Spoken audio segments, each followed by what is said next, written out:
শুভ সকাল।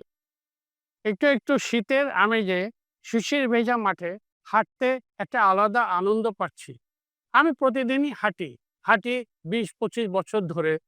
সাথে diet control করি এবং লাইফস্টাইলটা একটু ভিন্ন রাখার চেষ্টা করি। কেননা আমি সেই ২০ বছর ২৫ বছর ধরে ডায়াবেটিসে সাফার করছি, কিন্তু কন্ট্রোলে আছি। আজকে এই দিনে আমার সঙ্গে ২ জন বিশেষ অতিথিকে আমি আপনাদের সামনে নিয়ে আসছি। আমার ডান দিকে ডক্টর ফারহানা, এন্ডোক্রিনোলজিস্ট, বাঁদিকে doctor Mehjabin, gynaecologist. Doctor Farhana, diabetes হলে একটা ভয়ভীতি কাজ করে। দেখা যায় যে কি হবে না হবে আতঙ্কিত হয়ে যায়। কিন্তু এটা তো টার্মিনাল ইলনেস নয়। ফলে এটিকে কন্ট্রোলে রাখার জন্য কি উপদেশ দেওয়া উচিত আপনার? আপনার কি মনে হয়? ধন্যবাদ স্যার। আহ ডায়াবেটিস আসলে কোনো মরণ ব্যাধি না, এটা আমরা সবাই জানি। কিন্তু ডায়াবেটিস হচ্ছে একটা দীর্ঘমেয়াদী রোগ। সেজন্য ডায়াবেটিসটাকে যদি নিয়ন্ত্রণে না রাখা হয়, তাহলে এখান থেকে বিভিন্ন রকম জটিলতা দেখা দিতে পারে। যেমন ডায়াবেটিস থেকে হার্টের সমস্যা হতে পারে, কিডনির সমস্যা, চোখের সমস্যা, স্নায়ুর সমস্যা, বিভিন্ন রকম সমস্যা হতে পারে। এবং এই জটিলতার জন্যই পেশেন্টরা আসলে ডায়াবেটিস হওয়ার পরে অথবা প্রি ডায়াবেটিস ধরা পড়ার পরে আতঙ্কগ্রস্ত হয়ে যান। ডায়াবেটিস হওয়ার পরে আমরা একজন রোগীকে যে সমস্ত পরামর্শ দিয়ে থাকি, তার মধ্যে ১ম টি হচ্ছে লাইফস্টাইল মডিফিকেশন অথবা জীবনযাত্রার পরিবর্তন। এর মধ্যে কয়েকটা প্রিন্সিপাল আছে। তার মধ্যে অন্যতম হচ্ছে খাদ্যাভ্যাস পরিবর্তন, নিয়মিত ব্যায়াম করা, প্র আ অ্যাডিকুয়েট স্লিপ অথবা হচ্ছে স্ট্রেসফুল লাইফ লিড করা এবং ডায়েটের মাধ্যমে ডায়াবেটিসটাকে নিয়ন্ত্রণ করার চেষ্টা করা। এখন দেখা যায় যে বয়স বাড়ার সাথে জটিলতা অনেকের ক্ষেত্রে থাকতেই পারে। তো সেগুলির থেকে নিষ্কার পাওয়ার জন্য কি উপদেশ আপনার হতে পারে? ধন্যবাদ স্যার। খুবই গুরুত্বপূর্ণ একটা কোয়েশ্চেন। আ বয়স বাড়ার সাথে ডায়াবেটিসের জটিলতা অনেকাংশেই বেড়ে যায়। প্রথমত আ বয়স্ক মানুষদের রোগ প্রতিরোধ ক্ষমতাটা অনেকটাই কমে যায়। সেজন্য ডায়াবেটিস যদি নিয়ন্ত্রণে না থাকে, সেক্ষেত্রে আ বিভিন্ন রকম ইনফেকশন হওয়ার চান্সটা বেড়ে যায় এবং হচ্ছে আ যেহেতু বয়স বাড়ার সাথে মানুষের ভুলে যাওয়ার একটা প্রবণতা থাকে। তারপর হচ্ছে আ আ একটু অরুচি দেখা দেয়। সেজন্য খুব ঘন আ রোগীর শরীরে শর্করার মাত্রাটা কমে যাওয়ার একটা প্রবণতা দেখা যায়। এছাড়াও বয়স্ক রোগীদের বিপাকের হারটাও অনেকটা কমে যায় এবং তারই সাথে পেশেন্টদের মুটিয়ে যাওয়ার অথবা স্থূলতার একটা আ প্রবণতা দেখা যায় এবং সেজন্য পেশেন্টদের ডায়াবেটিসটাও অনিয়ন্ত্রিত হয়ে পড়ে। এবং এর হাত থেকে প্রতিকার পাওয়ার জন্য আমাদের যেটা করা উচিত, সেটা হচ্ছে আমাদের খুব ভালোভাবে কাউন্সেলিং করতে হয় পেশেন্টদের কেয়ার গিভারদের। যারা পেশেন্টকে পরিচর্যা করবে। তাদের তাদের উচিত নিয়মিত পেশেন্টকে ডাক্তারের ফলো-আপ এ নিয়ে যাওয়া এবং আমরা ডাক্তাররা পেশেন্টদের জন্য এই ধরনের পেশেন্টদের জন্য স্পেশাল ডায়েটের ব্যবস্থা করি। স্পেশাল ডায়েটের উপদেশ দেই এবং অনেক সময় বিভিন্ন রকম ওষুধের ডোজ মডিফিকেশন করার মাধ্যমে আমরা পেশেন্টকে সর্বোচ্চ সেবা দেওয়ার চেষ্টা করি। ধন্যবাদ। তাহলে দেখতে পারলাম যে ডায়াবেটিসকে কন্ট্রোলে রাখার জন্য আমাদের কি একজন এন্ডোক্রিনোলজিস্টের কাছে গেলে অনেক ধরনের উপদেশ পাওয়া যাবে এবং আমাদের ডায়াবেটিসটাকে কন্ট্রোলে রাখার জন্য অনেক সাহায্য করবে। এবার আমি যাচ্ছি আমাদের ডক্টর মেহজাবিনের কাছে। আসসালামু আলাইকুম। আসসালামু আলাইকুম স্যার। গর্ভকালীন সময় আ মাদের ডায়াবেটিস দেখা দিতে পারে। সেখানেও একটা আতঙ্ক সৃষ্টি হয়। জি, জি। তো সেই জায়গাটায় কি উপদেশ থাকা উচিত? এবং সেই সময় কি বাচ্চা ডায়াবেটিস হওয়ার আশঙ্কা কতটুক বা কি করণীয় আছে? ধন্যবাদ স্যার। এটাও খুবই জরুরি একটা বিষয়। গর্ভকালীন সময় ডায়াবেটিস আসলেই একটা আতঙ্কের বিষয়। শুধু মায়ের জন্য নয়, মায়ের সাথে যারা অ্যাটেন্ডেন্ট থাকে সবাই এটাতে খুব আতঙ্কিত হয়ে পড়ে। ১ম এ আমাদেরকে যে ডায়াবেটিসের ৩ টি স্তম্ভ সেদিকে তাকাতে হবে। যেটাকে আমরা 3D বলি। ডায়েট, ডিসিপ্লিন এবং আ এক্সারসাইজ। ডিসিপ্লিন বলতে এক্সারসাইজকে বোঝানো হয় এবং লাস্টলি ড্রাগস। তো ডিসিপ্লিন বলতে আমরা মাকে তো অনেক বেশি হাঁটাতে পারবো না। কিন্তু প্রতিদিন ৩০ মিনিট অবশ্যই হাঁটতে বলতে হবে। আর সে মা যদি একটু বেশি ক্লান্ত বোধ করে যেহেতু সে গর্ভবতী, প্রতিটা মিলের পরে উনি ১০ মিনিট করে টোটাল ৩০ মিনিট হাঁটতে পারে।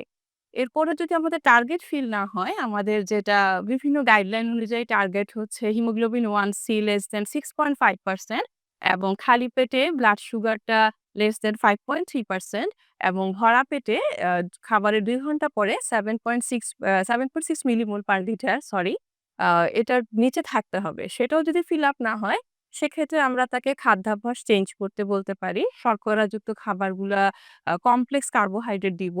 তারপরও না হলে আমরা ইউএসএ, ইউকে গাইডলাইনস অনুযায়ী মেটফর্মিন দিতে পারি। মেটফর্মিন নিয়ে আগে অনেকের অনেক সন্দেহ ছিল যে এটা সেফ কিনা। কিন্তু এখন সব আ জায়গা থেকে এটা বলা হয়েছে এটি খুবই সেফ খুবই ভালো একটি ড্রাগ।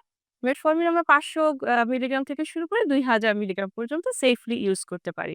এরপরও যদি না হয় তাহলে আমরা ইনসুলিনে কনভার্ট করতে পারি। ইনসুলিন শর্ট অ্যাক্টিং যেটা ৫-৬ ঘন্টা কাজ করে সেটাই আমার গর্ভবতী মাদের জন্য বেশি উপকারী। আর যেটা স্যার বললেন কি বাচ্চার সমস্যা হতে পারে, সেটা তো খুবই অ্যালার্মিং। আ বাচ্চার ১ম ১২ সপ্তাহের মধ্যে বাচ্চা নষ্ট হয়ে যেতে পারে, যেটা মিসক্যারেজ বলি আমরা।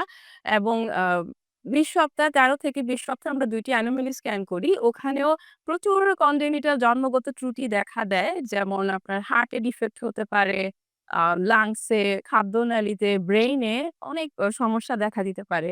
এবং ডেলিভারির সময়েও বাচ্চা ডেলিভারি করতেও আমাদের অনেক সমস্যা হতে পারে এবং পরবর্তীতেও বাচ্চার শ্বাসকষ্ট, আ জন্ডিস এগুলো সমস্যা দেখা দিতে পারে। এসব বাচ্চা যখন বড় হয় তখনও তাদের সমস্যা দেখা দিতে পারে। ওদের টাইপ 2 ডায়াবেটিস ডেভেলপ করা এবং ওবেসিটি, স্থূলতা এগুলো হয়, মেটাবলিক সিনড্রোম এগুলো হওয়ার রেট অনেক বেশি যাদের মায়েদের ডায়াবেটিস থাকে। জি স্যার, এভাবে তাহলে আমরা অবশ্যই পেশেন্টদের কাউন্সেলিং করে এই অ্যানোমালির কথাগুলো জানাবো এবং নিয়ন্ত্রণ করার চেষ্টা করব।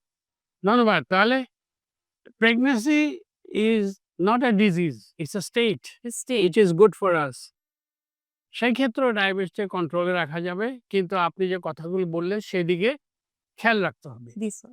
আপনার কি এন্ডোক্রিনোলজিস্টকে লাগতে পারে? সেই ক্ষেত্রে এন্ডোক্রিনোলজিস্ট কখনো রেফার করেন? জি স্যার, অবশ্যই আমরা এন্ডোক্রাইনোলজিস্টকে রেফার করি। আসলে এটা একটা মাল্টিডিসিপ্লিনারি অ্যাপ্রোচ।